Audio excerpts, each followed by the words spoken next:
studio de capteurs touchant les nuages de volleyball de Sanxi. Le président Trump a annoncé le 30 un accord commercial avec la Corée d'une valeur de 450 milliards de dollars, soit environ 626 000 milliards de wons.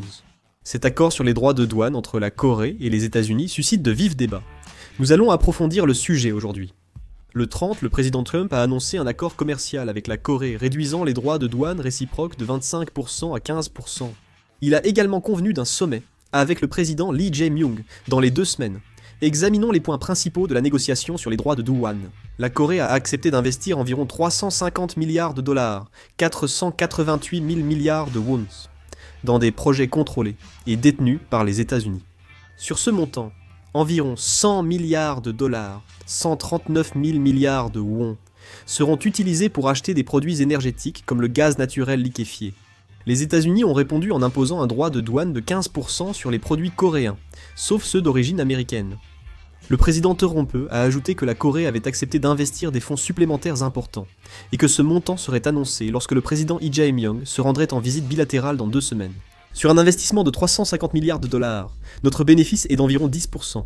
Cela est visible dans le message publié sur le réseau social X par Howard Rotanig, secrétaire américain au commerce. Howard Rotanig, le secrétaire américain au commerce, a annoncé que les droits de douane réciproques et les droits de douane automobiles avec la Corée seraient de 15%. Selon lui, suivant les directives du président Trump, la Corée investirait 350 milliards de dollars aux États-Unis, dont 90% des profits reviendraient à l'Amérique. Il a aussi affirmé que la Corée avait accepté d'acheter pour 100 milliards de dollars de gaz naturel liquéfié et d'autres produits énergétiques américains durant les 3,5 prochaines années, soit pendant le reste du mandat du président Trump.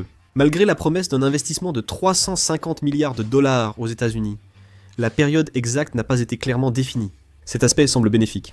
De plus, la Corée a obtenu le statut de nation la plus favorisée dans les semi-conducteurs et les produits pharmaceutiques. Cependant, il a été précisé que pour l'acier, l'aluminium et le cuivre, cela ne s'applique pas, et que les conditions restent les mêmes qu'auparavant. Le 7 juillet, le président Trump a envoyé un projet de tarif douanier au président Lee Jae-myung, menaçant d'une taxe de 25% sur les produits coréens, si aucun accord n'était trouvé avant le 1er août. Par la suite, le gouvernement coréen a mené des négociations avec le gouvernement américain afin de réduire au maximum les droits de douane réciproques, ainsi que les tarifs sur les automobiles, l'acier et l'aluminium. Ils ont tout fait pour réussir. Heureusement, ils ont conclu les négociations avant le 1er août et réduit les droits de douane à 15%. L'évaluation de cette décision varie beaucoup selon les points de vue. Lors des négociations tarifaires entre la Corée et les États-Unis, il a été convenu de ne pas ouvrir le marché au riz et au bœuf américain de plus de 30 mois, a annoncé le bureau présidentiel. Ils ont aussi affirmé qu'aucune autre concession ne serait faite sur la carte de garantie du blé, les frais de défense ou l'achat d'armes américaines en grande quantité. De ce point de vue, la Corée a mieux défendu ses intérêts que le Japon, qui a ouvert son marché du riz aux États-Unis, ou que les pays de l'OTAN, qui ont massivement acheté des armes américaines. Ce tarif réciproque de 15% est similaire à celui du Japon et de l'Union européenne, qui ont conclu des accords commerciaux avant nous.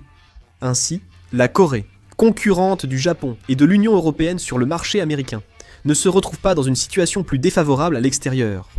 Cependant, le problème est que certains estiment que l'ampleur de cet investissement est trop importante. Le Japon et l'Union européenne ont promis des investissements respectifs de 550 milliards de dollars, 764 000 milliards de wons et 600 milliards de dollars, 833 300 milliards de wons aux États-Unis.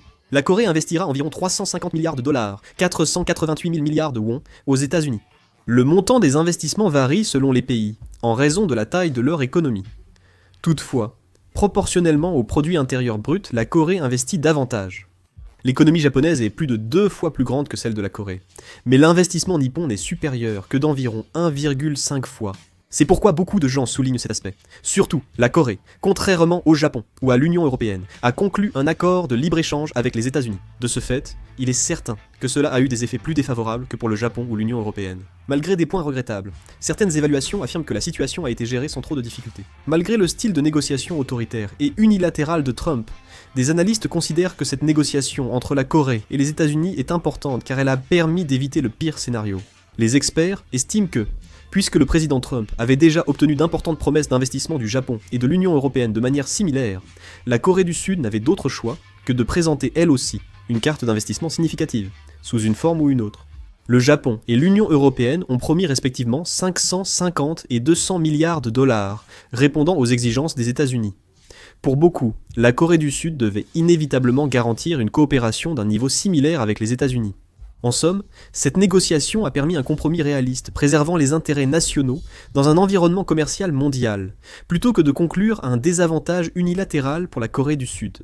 Lors des négociations, le projet de coopération Corée-États-Unis dans la construction navale, nommé MASUGA, a le plus attiré l'attention des États-Unis et a été décisif dans la conclusion de l'accord. Sur les 35 milliards de dollars du fonds d'investissement destiné aux États-Unis, 15 milliards seront alloués à un fonds dédié à l'industrie navale. Et dans le cas du projet MASUGA, il paraît qu'il inclut la construction de nouveaux chantiers navals aux États-Unis, la formation de main-d'œuvre dans la construction navale, la reconstruction de la chaîne d'approvisionnement liée à la construction navale, ainsi que l'entretien et la maintenance. La délégation de négociation a également déclaré que le projet serait mené comme notre propre activité, en fonction des besoins de nos entreprises. Il n'est pas excessif d'affirmer que l'industrie navale américaine est actuellement dans un état critique, au bord de l'effondrement. La marine chinoise se développe à une vitesse incroyable et menace la marine américaine. Cependant, l'écart entre les marines américaines et chinoises se réduit peu à peu, ce qui était préoccupant.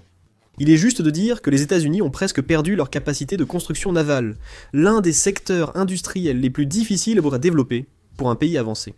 Car cette industrie requiert une main-d'œuvre importante. Mais comme le coût de la main-d'œuvre est élevé dans les pays avancés, l'industrie navale n'est pas très développée dans la plupart de ces pays. Pourtant, il est nécessaire de développer cette industrie, car la construction navale est directement liée à l'industrie de la défense, en particulier à la marine. Même si elle subit des pertes, on ne la laisse pas faire faillite. Mais les États-Unis ont négligé cet aspect. Depuis la guerre froide, lors des crises économiques, ils ont souvent sacrifié l'industrie manufacturière pour sauver la finance. C'est ainsi que la majorité des chantiers navals américains ont fait faillite, entraînant l'effondrement de leur capacité de construction navale, pourtant source de fierté. D'après le Bureau du renseignement de la marine américaine, la capacité de construction navale des États-Unis est 232 fois moindre que celle de la Chine, révélant l'effondrement total de l'industrie navale américaine. Concrètement, environ 70% des navires de guerre chinois en service aujourd'hui ont été lancés après 2010. Cependant, à cause du ralentissement de la construction navale américaine, seulement environ 25% des navires de la marine États-Unis ont été construits après 2010. C'est un problème assez grave. Des analyses suggèrent que le dernier destroyer chinois de classe 055 amélioré a une puissance de combat équivalente au destroyer américain de classe Harrisburg. Cependant, la Chine en construit à un rythme effréné, menaçant ainsi la supériorité écrasante des États-Unis en termes de performance. Selon une analyse de la marine américaine, les navires chinois se rapprochent de plus en plus du niveau de qualité de leurs homologues américains. Il est prévu que la Chine dépasse les États-Unis en 2027 en termes de système de lancement vertical indicateur clé de la puissance navale. Le système de lancement vertical est un système permettant de lancer des missiles depuis les navires de guerre. Les États-Unis en possèdent 9900, la Chine 4200. Mais en 2027, la Chine devrait dépasser ce chiffre. La marine américaine s'appuie actuellement sur les porte-avions pour mener ses opérations. Dans la guerre navale moderne, les combats sont principalement centrés autour des porte-avions. Ainsi, avec leur puissance en porte-avions et en sous-marins, les États-Unis gardent un avantage certain. Cependant, l'avenir ne semble pas très prometteur. Le manque de chantiers navals et de personnel de maintenance rend difficile l'entretien des navires de guerre. Malgré la possession de nombreux porte-avions et sous-marins, cela nuit à la capacité opérationnelle. Selon le rapport de la Cour des comptes américaine, publié en 2022, entre 2015 et 2019, plus de la moitié des porte-avions et 3 sous-marins par an étaient indisponibles en raison de retard dans la réparation et la maintenance. En d'autres termes, il n'est pas possible d'utiliser plus de 6 porte-avions. Et il y a aussi des gens qui disent qu'en cas de grande guerre comme la Seconde Guerre mondiale, il suffirait de construire des chantiers navals et de produire des navires à un rythme effréné. Pendant la Seconde Guerre mondiale, il y avait plus de 30 grands chantiers navals, mais il n'en reste que 7 aujourd'hui. Comme expliqué, à chaque crise économique, on a sacrifié les industries manufacturières, perdant ainsi tous les travailleurs qualifiés importants.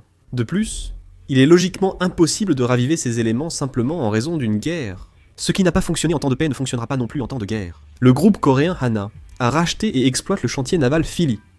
Il semble que seules les entreprises coréennes soient capables de racheter et d'exploiter des chantiers navals aux États-Unis, ou de mener des projets conjoints avec les principaux chantiers navals américains. On s'attend donc à ce que les chantiers navals coréens contribuent significativement à l'industrie navale américaine. Le défi est que la reconstruction de l'industrie navale à son niveau passé nécessitera des investissements durables dans de multiples secteurs, contrairement à un jeu où cela peut se faire rapidement en 1 ou 2 ans. Selon des analystes, ces négociations pourraient affecter les relations futures entre la Corée et les États-Unis, ainsi que la réorganisation de la chaîne d'approvisionnement mondiale. Si la coopération s'étend dans des secteurs stratégiques, tels que la construction navale, les semi-conducteurs et l'énergie, il est possible qu'une nouvelle forme d'alliance économique se forme, combinant la technologie coréenne et le capital américain. Quoi qu'il en soit, les négociations tarifaires avec les États-Unis ont été conclues. Certains estiment que ces négociations ont été réussies, tandis que d'autres pensent le contraire. Que pensez-vous de ces négociations tarifaires? Laissez vos avis dans les commentaires. Merci pour cette vidéo.